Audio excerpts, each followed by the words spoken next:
Hello, and welcome to Sleeper Classics with Bookie Reader.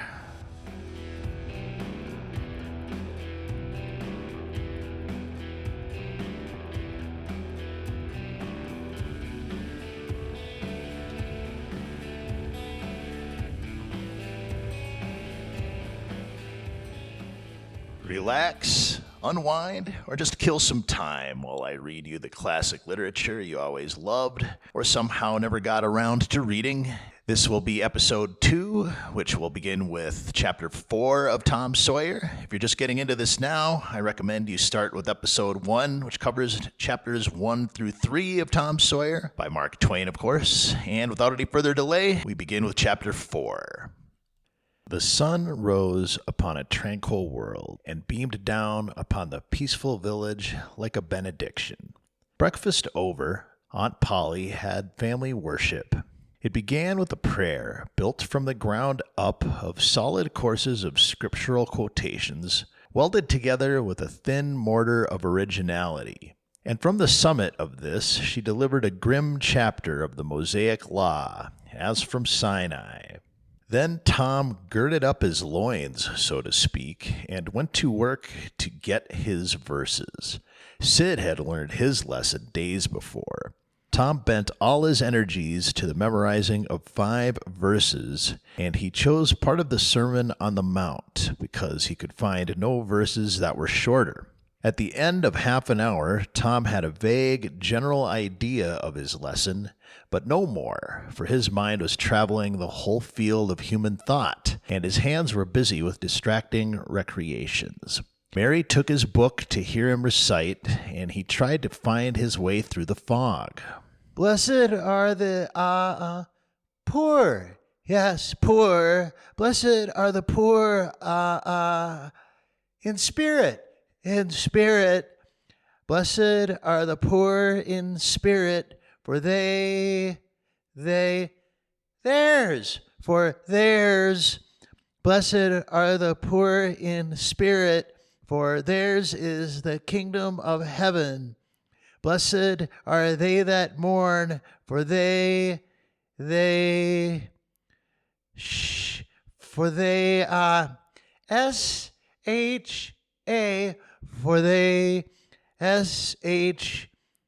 I don't know what it is. Shall, shall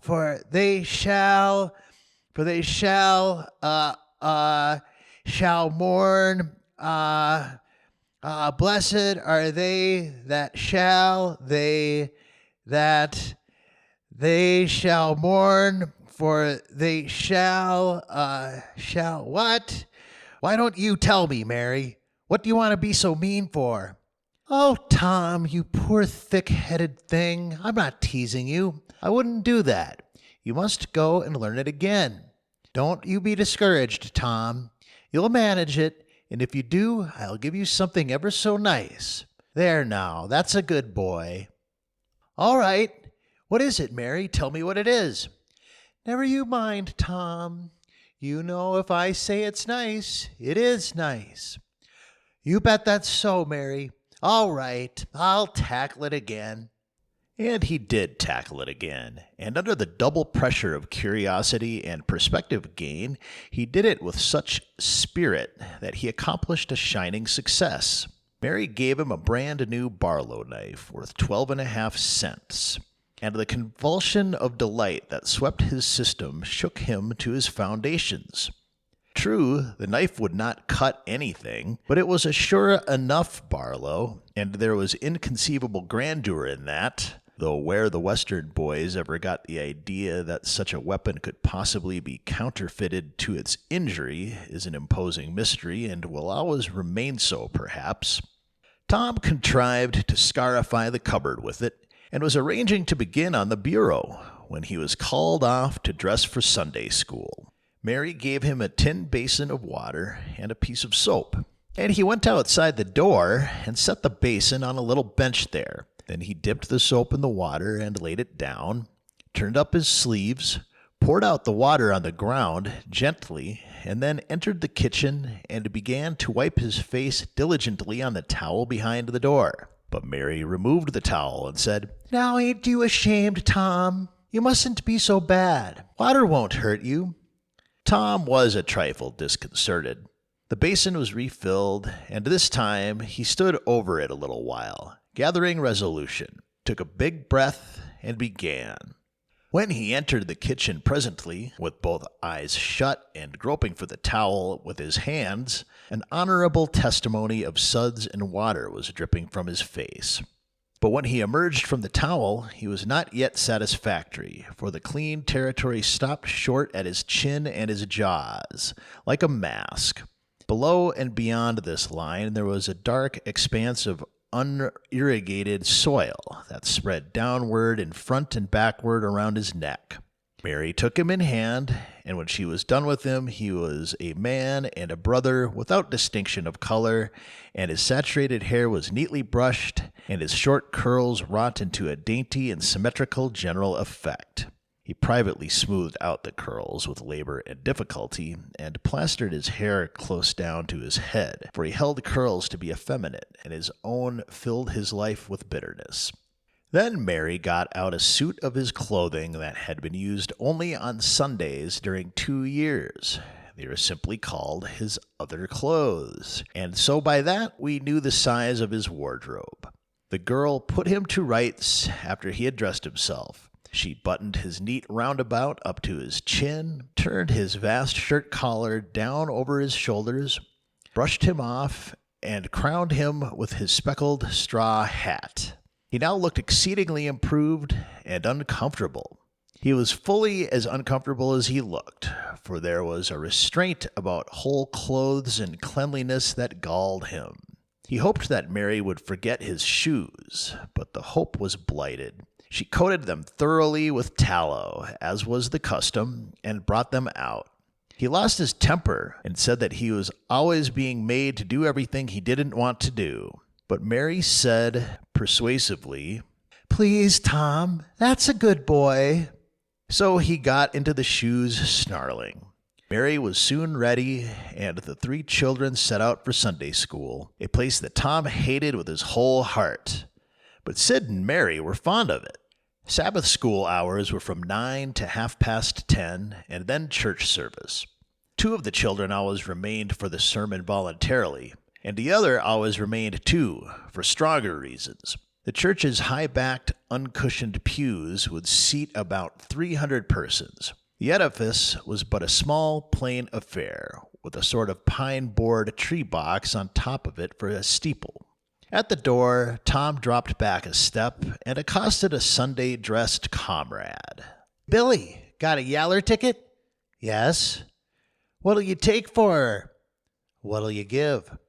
"Piece of licorice and a fish hook." "Let's see 'em."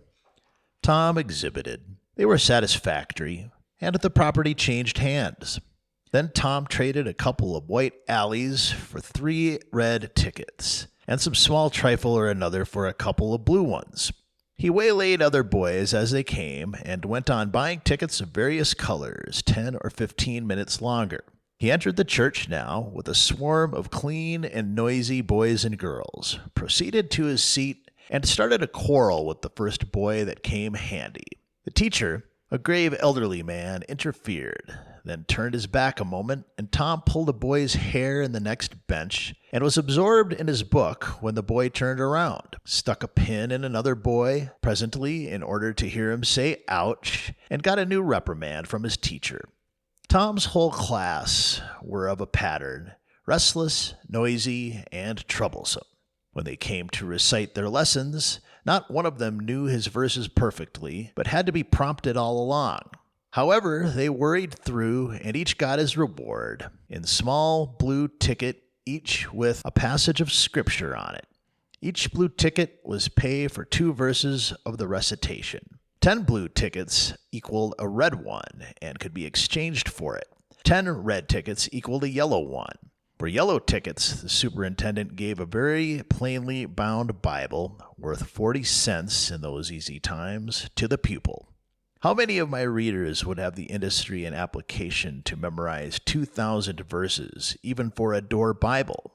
And yet Mary had acquired 2 Bibles in this way. It was the patient work of 2 years, and a boy of German parentage had won 4 or 5. He once recited 3,000 verses without stopping, but the strain upon his mental faculties was too great, and he was little better than an idiot from that day forth, a grievous misfortune for the school, for on great occasions, before company, the superintendent, as Tom expressed it, had always made this boy come out and spread himself. Only the older pupils managed to keep their tickets and stick to their tedious work long enough to get a Bible. And so the delivery of one of these prizes was a rare and noteworthy circumstance. The successful pupil was so great and conspicuous for that day that on the spot every scholar's heart was fired with a fresh ambition that often lasted a couple of weeks. It is possible that Tom's mental stomach had never really hungered for one of those prizes, but unquestionably his entire being had for many a day longed for the glory and the eclat that came with it. In due course, the superintendent stood up in front of the pulpit, with a closed hymn book in his hand and his forefinger inserted between its leaves, and commanded attention. When a Sunday school superintendent makes his customary little speech, a hymn book in the hand is as necessary as the inevitable sheet of music in the hand of a singer who stands forward on the platform and sings a solo at a concert. The why is a mystery, for neither the hymn book nor the sheet of music is ever referred to by the sufferer. This superintendent was a slim creature of 35, with a sandy goatee and short sandy hair. He wore a stiff standing collar whose upper edge almost reached his ears, and whose sharp points curved forward abreast the corners of his mouth, a fence that compelled a straight look out ahead, and a turning of the whole body when a side view was required. His chin was propped on a spreading cravat, which was as broad and as long as a banknote, and had fringed ends. His boot toes were turned sharply up, in the fashion of the day, like sleigh runners, an effect patiently and laboriously produced by the young men by sitting with their toes pressed against a wall for hours together. Mr. Walters was very earnest of mien, and very sincere and honest at heart, and he held sacred things and places in such reverence, and so separated them from worldly matters, that unconsciously to himself his Sunday school voice had acquired a peculiar intonation which was wholly absent on weekdays. He began after this fashion. "Now, children, I want you all to sit up as straight and pretty as you can, and give me all of your attention for a minute or two. There, that is it. That is the way good little boys and girls should do. I see one little girl who is looking out of the window. I am afraid she thinks I am out there somewhere, perhaps up in one of the trees, making a speech to the little birds. I want to tell you how good it makes me feel to see so many bright, clean little faces assembled in a place like this, learning to do right and be good." And so forth and so on. It is not necessary to set down the rest of the oration. It was of a pattern which does not vary, and so it is familiar to us all. The latter third of the speech was marred by the resumption of fights and other recreations among certain of the bad boys, and by fidgetings and whisperings that extended far and wide, washing even to the bases of isolated and incorruptible rocks like Sid and Mary. But now every sound ceased suddenly, with the subsidence of Mr. Walters' voice, and the conclusion of the speech was received with a burst of silent gratitude.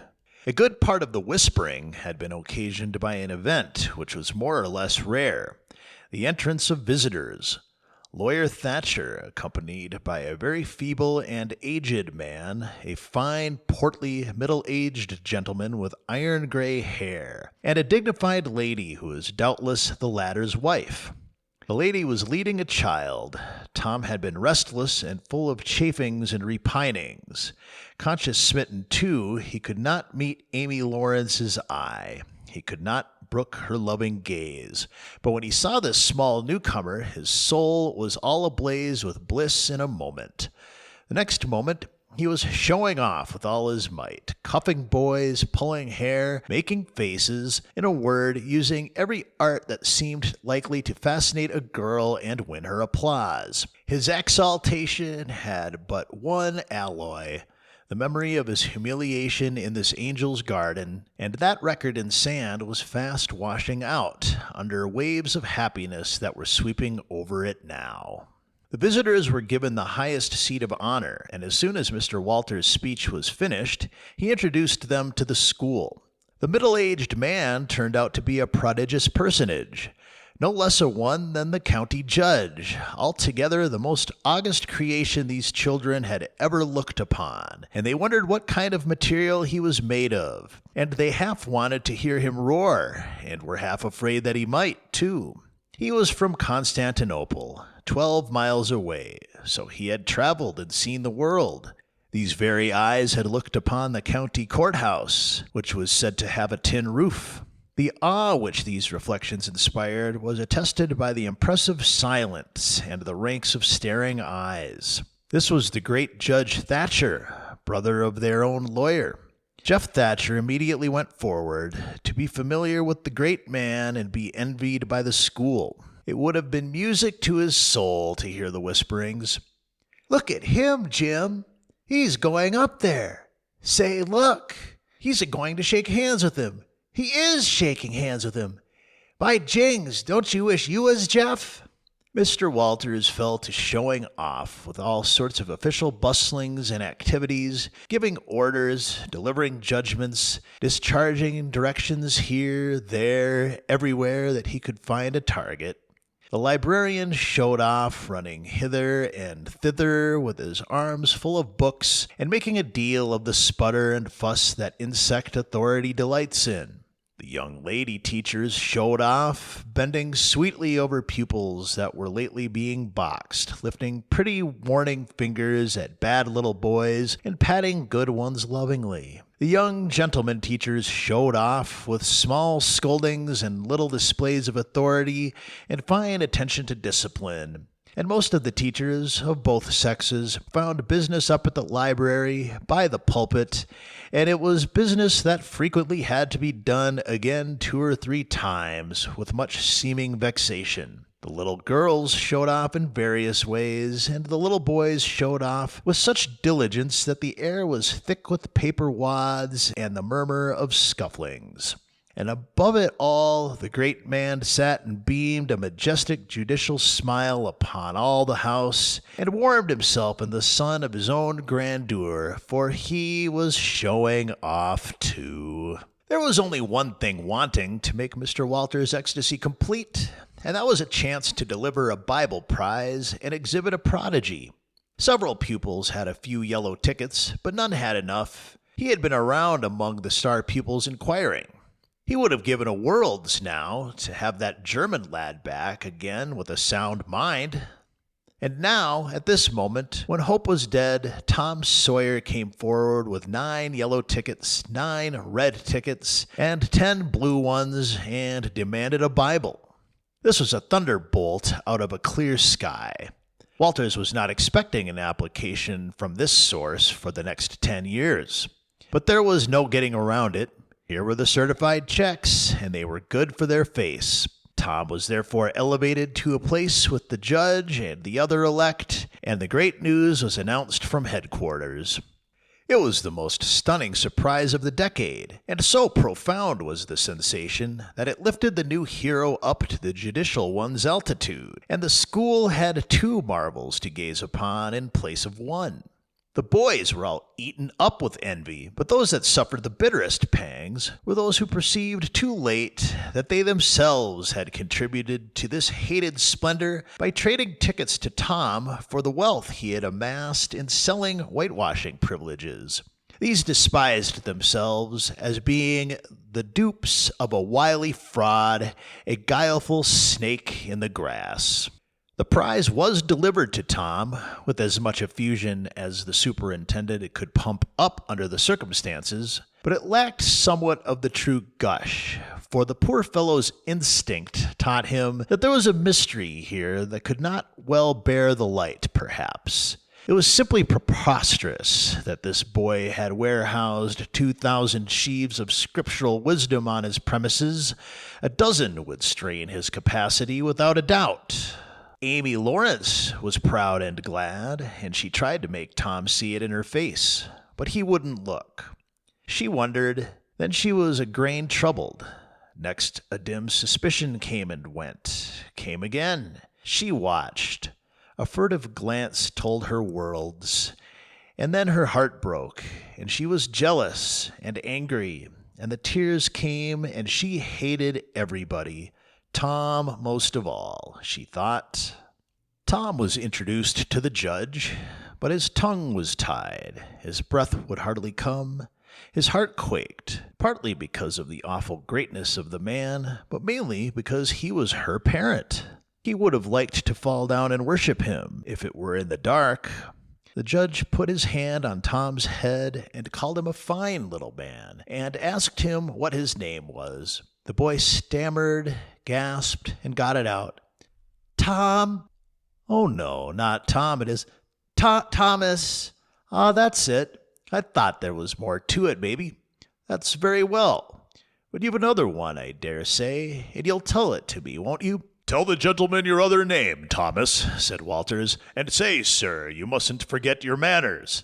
Thomas Sawyer, sir. That's it. That's a good boy, fine, manly little fellow. 2,000 verses is a great many, very, very, very great many, and you never can be sorry for the trouble you took to learn them, for knowledge is worth more than anything there is in the world. It's what makes great men and good men. You'll be a great man and a good man yourself someday, Thomas, and then you'll look back and say, it's all owing to the precious Sunday school privileges of my boyhood. It's all owing to my dear teachers that taught me to learn. It's all owing to the good superintendent who encouraged me and watched over me and gave me a beautiful Bible, a splendid, elegant Bible, to keep and have for all my own always. It's all owing to the right bringing up. That is what you will say, Thomas. And you wouldn't take any money for those 2,000 verses. No, indeed you wouldn't. And now you wouldn't mind telling me and this lady some of the things you've learned. No, I know you wouldn't, for we are proud of little boys that learn. Now, no doubt you know the name of all 12 disciples. Won't you tell us the names of the first 2 who were appointed? Tom was tugging at a buttonhole and looking sheepish. He blushed now, and his eyes fell. Mr. Walter's heart sank within him. He said to himself, it is not possible that the boy can answer the simplest question. Why did the judge ask him? Yet he felt obliged to speak up and say, answer the gentleman, Thomas. Don't be afraid. Tom still hung fire. Now I know you'll tell me, said the lady, the names of the first 2 disciples were David and Goliath. Let us draw the curtain of charity over the rest of the scene. Chapter 5. About 10:30, the cracked bell of the small church began to ring, and presently the people began to gather for the morning sermon.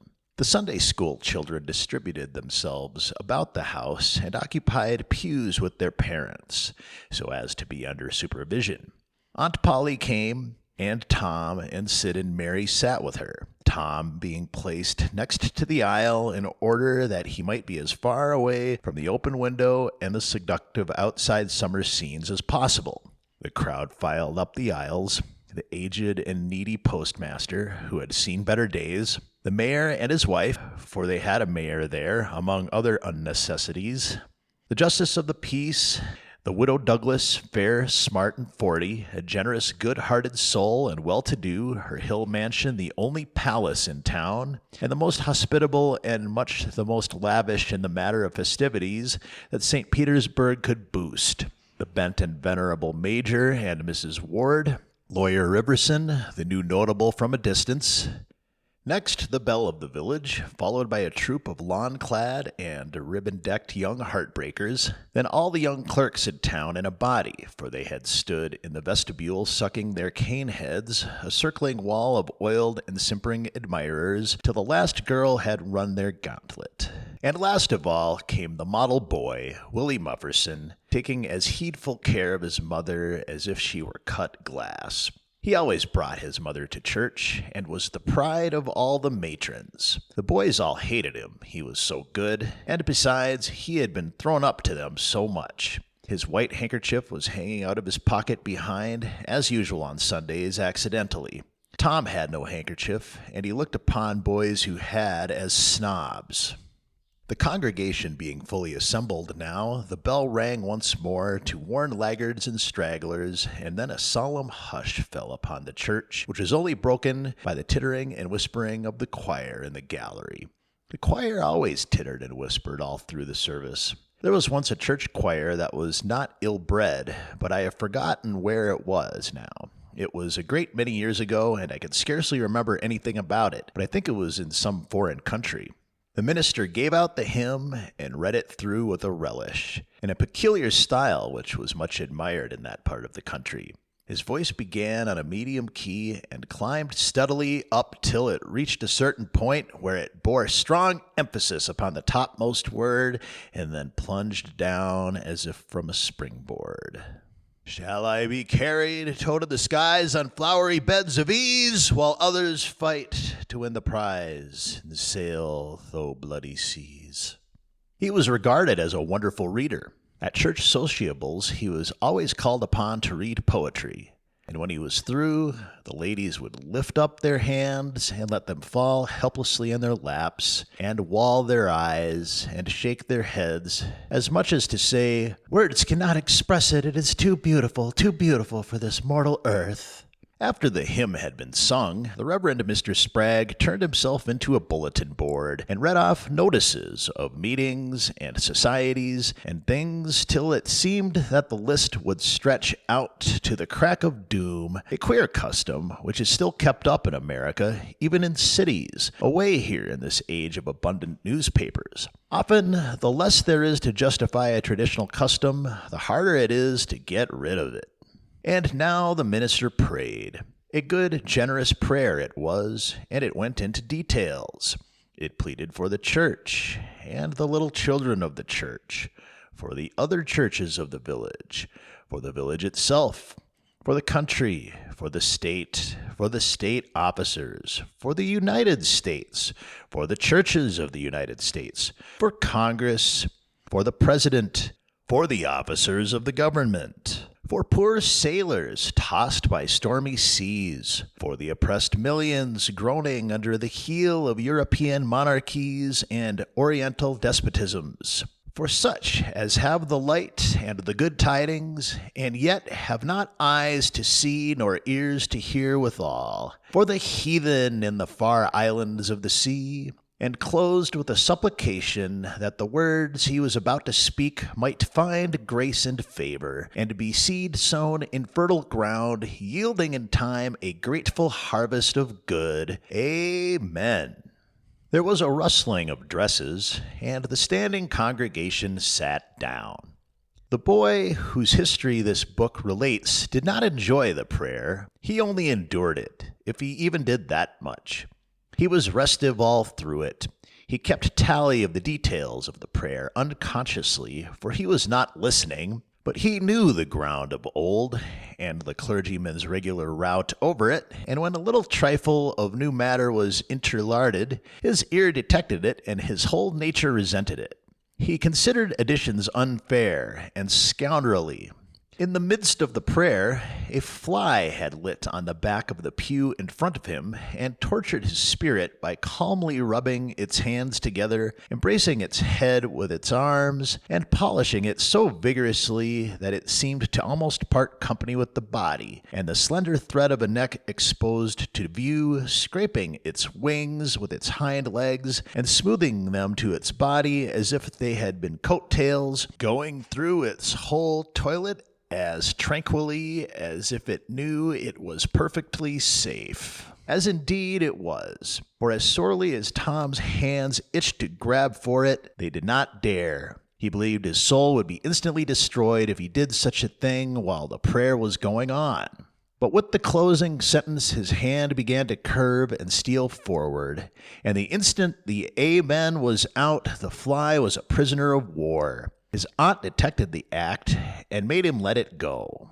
The minister gave out his text and droned along monotonously through an argument that was so prosy that many a head by and by began to nod, and yet it was an argument that dealt in limitless fire and brimstone and thinned the predestined elect down to a company so small as to be hardly worth the saving. Tom counted the pages of the sermon. After church, he always knew how many pages there had been, but he seldomly knew anything else about the discourse.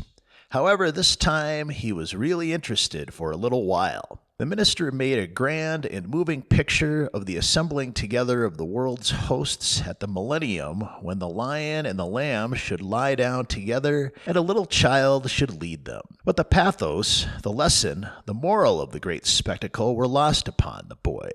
He only thought of the conspicuousness of the principal character before the onlooking nations. His face lit with the thought, and he said to himself that he wished that he could be that child if it was a tame lion. Now he lapsed into suffering again as the dry argument was resumed. Presently he bethought him of a treasure he had and got it out. It was a large black beetle with formidable jaws. A pinch bug, he called it. It was in a percussion cap box. The first thing the beetle did was to take him by the finger. A natural fillip followed. The beetle went floundering into the aisle and lit on its back, and the hurt finger went into the boy's mouth. The beetle lay there, working its helpless legs, unable to turn over. Tom eyed it and longed for it, but it was safe out of his reach. Other people uninterested in the sermon found relief in the beetle, and they eyed it too. Presently, a vagrant poodle dog came idling along, sad at heart, lazy with the summer softness and the quiet, weary of captivity, sighing for change. He spied the beetle, and drooping tail lifted and wagged. He surveyed the prize, walked around it, smelt at it from a safe distance, walked around it again, grew bolder, and took a closer smell, then lifted its lip and made a gingerly snatch at it. Just missing it, ate another and another, began to enjoy the diversion, subsided to his stomach with the beetle between his paws, and continued his experiments. Grew weary at last, and then indifferent and absent-minded.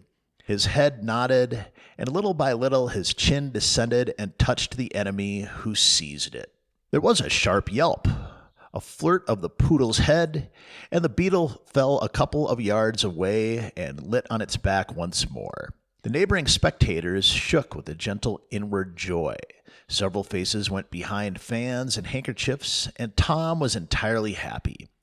The dog looked foolish, and probably felt so. But there was resentment in his heart, too, and a craving for revenge. So he went to the beetle and began a wary attack on it again, jumping at it from every point of a circle, lighting with his four paws within an inch of the creature, making even closer snatches at it with his teeth, and jerking his head till his ears flapped again. But he grew tired once more after a while, tried to amuse himself with a fly, but found no relief, followed an ant around with his nose close to the floor, and quickly wearied of that. Yawned, sighed, forgot the beetle entirely, and sat down on it. Then there was a wild yelp of agony, and the poodle went sailing up the aisle. The yelps continued, and so did the dog. He crossed the house in front of the altar. He flew down the other aisle. He crossed before the doors. He clambered up the home stretch. His anguish grew with his progress, till presently he was but a woolly comet, moving in its orbit with the gleam and the speed of light. At last the frantic sufferer sheered from its course and sprang into its master's lap. He flung it out of the window, and the voice of distress quickly thinned away and died in the distance. By this time, the whole church was red-faced and suffering with suppressed laughter, and the sermon had come to a dead standstill. The discourse was resumed presently, but it went lame and halting, all possibility of impressiveness being at an end, for even the gravest sentiments were constantly being received with a smothered burst of unholy mirth, under cover of some remote pew-back, as if the poor parson had said a rarely facetious thing. It was a genuine relief to the whole congregation when the ordeal was over and the benediction pronounced. Tom Sawyer went home quite cheerful, thinking to himself that there was some satisfaction about divine service when there was a bit of variety in it. He had but one marring thought. He was willing that the dog should play with his pinch bug, but he did not think it was upright in him to carry it off. Chapter 6. Monday morning found Tom Sawyer miserable. Monday morning always found him so, because it began another week's slow suffering in school. He generally began that day with wishing that he had no intervening holiday. It made the going into captivity and fetters again so much more odious. Tom lay thinking. Presently it occurred to him that he wished he was sick. Then he could stay home from school. Here was a vague possibility. He canvassed his system. No ailment was found, and he investigated again. This time he thought he could detect colicky symptoms, and he began to encourage them with considerable hope. But they soon grew feeble and presently died wholly away. He reflected further. Suddenly he discovered something. One of his upper front teeth was loose. This was lucky. He was about to begin to groan, as a starter, as he called it, when it occurred to him that if he came into court with that argument, his aunt would pull it out, and that would hurt. So he thought he would hold the tooth in reserve for the present and seek further. Nothing offered for some little time, and then he remembered hearing the doctor tell about a certain thing that laid up a patient for 2 or 3 weeks and threatened to make him lose a finger. So the boy eagerly drew his sore toe from under the sheet and held it up for inspection. But now he did not know the necessary symptoms. However, it seemed well worth while to chance it, so he fell to groaning with considerable spirit. But Sid slept on unconscious. Tom groaned louder and fancied that he began to feel pain in the toe. No result from Sid. Tom was panting with his exertions by this time. He took a rest, and then swelled himself up and fetched a succession of admirable groans. Sid snored on. Tom was aggravated. He said, "Sid, Sid," and shook him. This course worked well, and Tom began to groan again. Sid yawned, stretched, then brought himself up to his elbow with a snort, and began to stare at Tom. Tom went on groaning. Sid said, "Tom, say, Tom. Here, Tom, what is the matter, Tom?" And he shook him and looked at his face anxiously. Tom moaned out, "Oh, don't, Sid, don't joggle me." "Why, what's the matter, Tom? I must call Auntie." "No, never mind. It'll be over by and by, maybe. Don't call anybody." "But I must. Don't groan so, Tom. It's awful. How long you been this way?" "Hours." "Ouch! Oh, don't stir so, Sid. You'll kill me." "Tom, why didn't you wake me up sooner?" "Oh, Tom, don't. It makes my flesh crawl to hear you, Tom. What is the matter?" "I forgive you everything, Sid. Oh, everything you've ever done to me. When I'm gone—" "Oh, Tom, you ain't dying, are you?" "Don't, Tom. Oh, don't. Maybe—" "I forgive everybody, Sid. Oh, tell them so, Sid. And Sid, you give my window sash and my cat with one eye to the new girl that's come to town, and tell her—" But Sid had snatched his clothes and gone. Tom was suffering in reality now, so handsomely was his imagination working, and so his groans had gathered quite a genuine tone. Sid flew downstairs and said, "Oh, Aunt Polly, come, Tom's dying." "Dying?" "Yes'm, don't wait, come quick." "Rubbish, I don't believe it." But she fled upstairs nevertheless, with Sid and Mary at her heels, and her face grew white too, and her lip trembled. When she reached the bedside, she gasped out, "You, Tom, what's the matter with you?" "Oh, Auntie, what's the matter with you? What is the matter with you, child? Oh, Auntie, my sore toe's mortified. The old lady sank down into a chair and laughed a little, then cried a little, then did both together. That restored her, and she said, Tom, what a turn you did give me. Now you shut up that nonsense and climb out of this. The groans ceased, and the pain vanished from the toe. The boy felt a little foolish, and he said, Aunt Polly, it seemed mortified, and it hurt, so I never minded my tooth at all. Your tooth indeed. What's the matter with your tooth? One of them's loose, and it aches perfectly awful. There now, don't begin that groaning again. Open your mouth. Well, your tooth is loose, but you're not going to die about that. Mary, get me a silk thread and a chunk of fire out of the kitchen, Tom said. Oh, please, Auntie, don't pull it out. It don't hurt any more. I wish I may never stir if it does. Please don't, Auntie. I don't want to stay home from school. Oh, you don't you? So all this row is because you thought you'd get to stay home from school and go a-fishing. Tom, I love you so, and you seem to try every way you can to break my old heart with your outrageousness. By this time, the dental instruments were ready.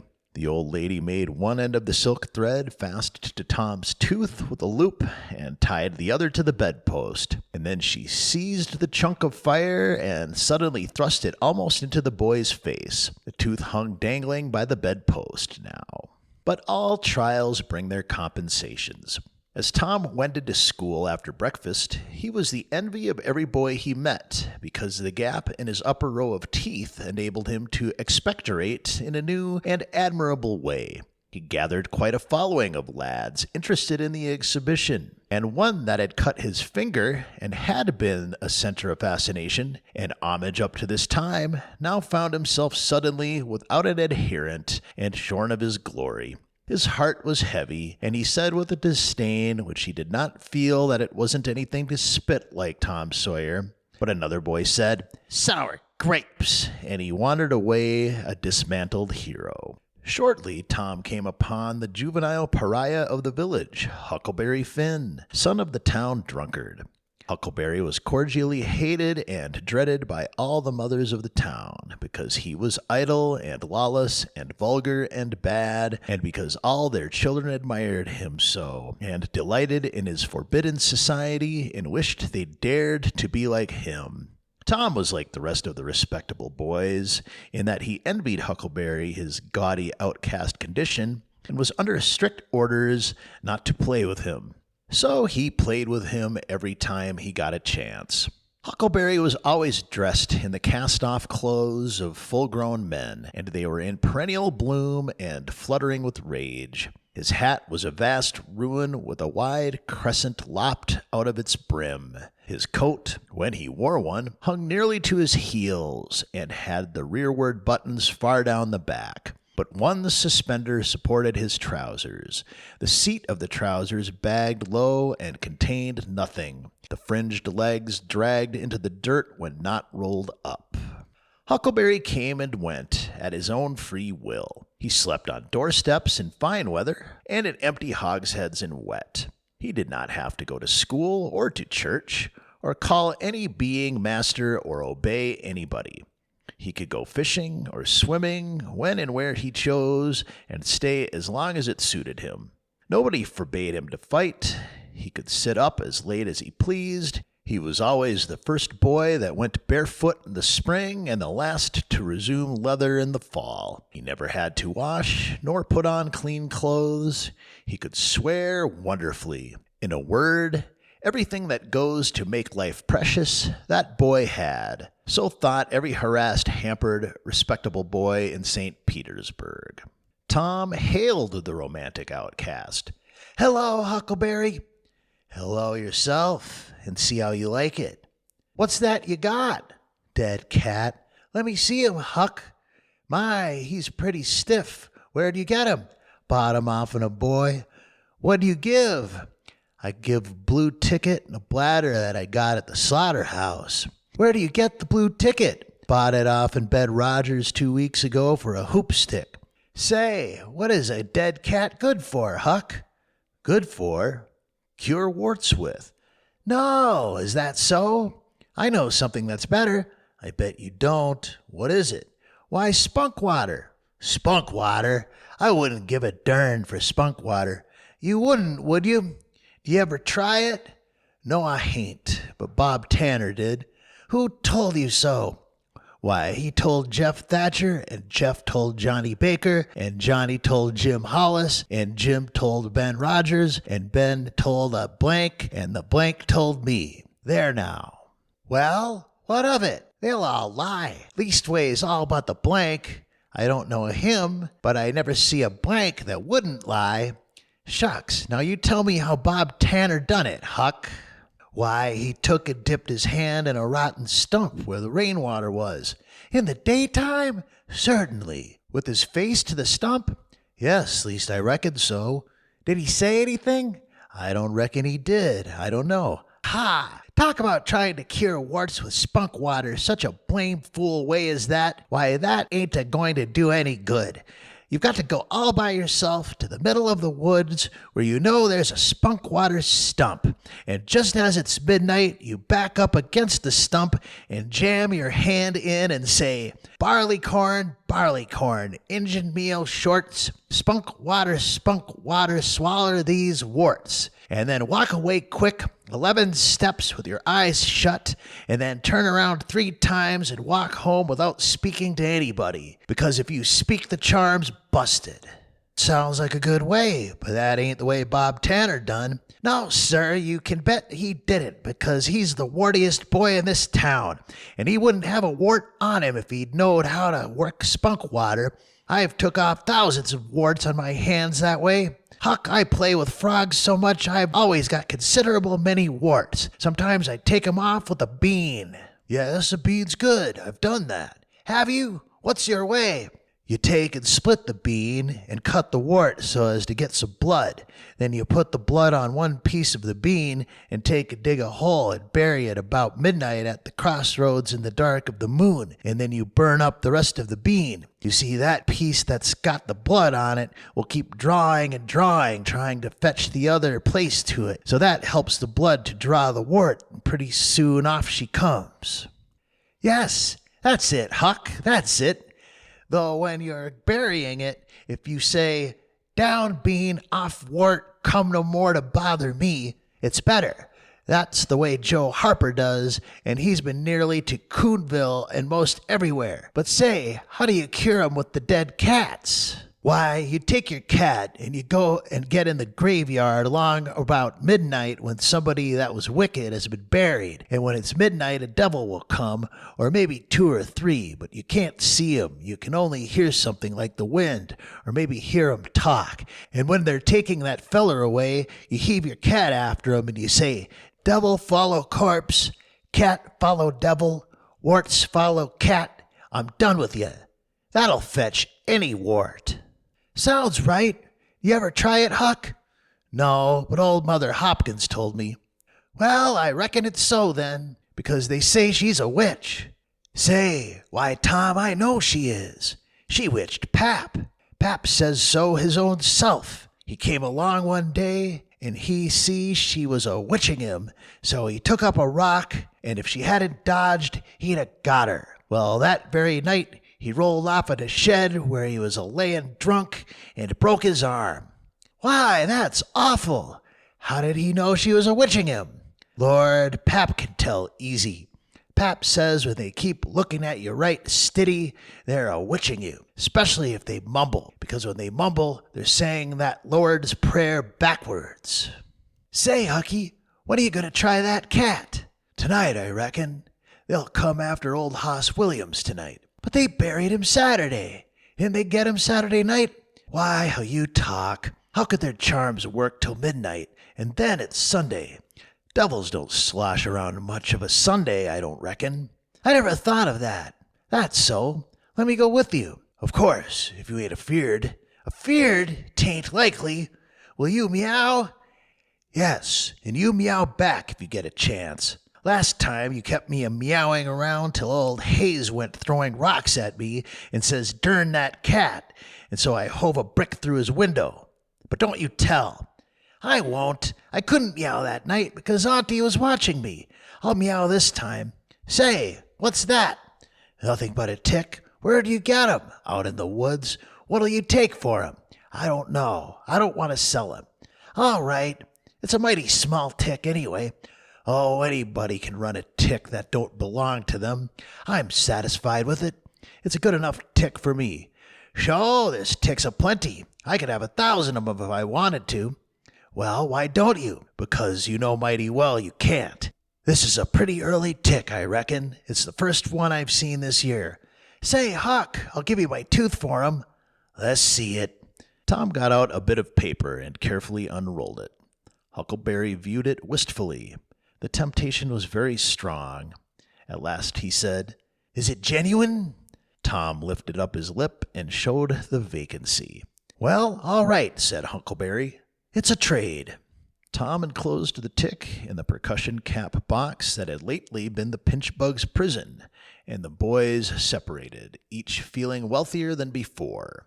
When Tom reached the little isolated frame schoolhouse, he strode in briskly, with the manner of one who had come with all honest speed. He hung his hat on a peg and flung himself into his set with a businesslike alacrity. The master, throned on high in his great splint-bottom armchair, was dozing, lulled by the drowsy hum of study. The interruption roused him. Thomas Sawyer? Tom knew when his name was pronounced in full, it meant trouble. Sir? Come up here. Now, sir, why are you late again, as usual? Tom was about to take refuge in a lie when he saw 2 long tails of yellow hair hanging down a back that he recognized by the electric sympathy of love, and by that form was the only vacant place on the girls' side of the schoolhouse. He instantly said, I stopped to talk with Huckleberry Finn. The master's pulse stood still, and he stared helplessly. The buzz of study ceased. The pupils wondered if this foolhardy boy had lost his mind. The master said, You did what? Stop to talk with Huckleberry Finn. There was no mistaking the words. Thomas Sawyer, this is the most astounding confession that I've ever listened to. No mere feral will answer for this offense. Take off your jacket. The master's arm performed until it was tired, and the stock of switches notably diminished. Then the order followed. Now go sit with the girls, and let this be a warning to you.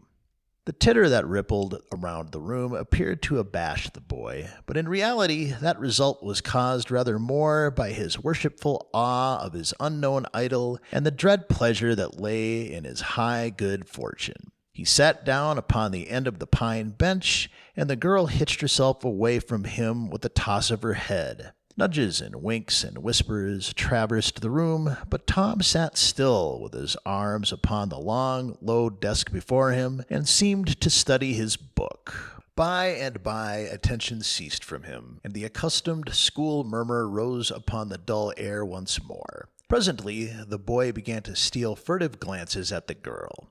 She observed it, made a mouth at him, and gave him the back of her head for the space of a minute.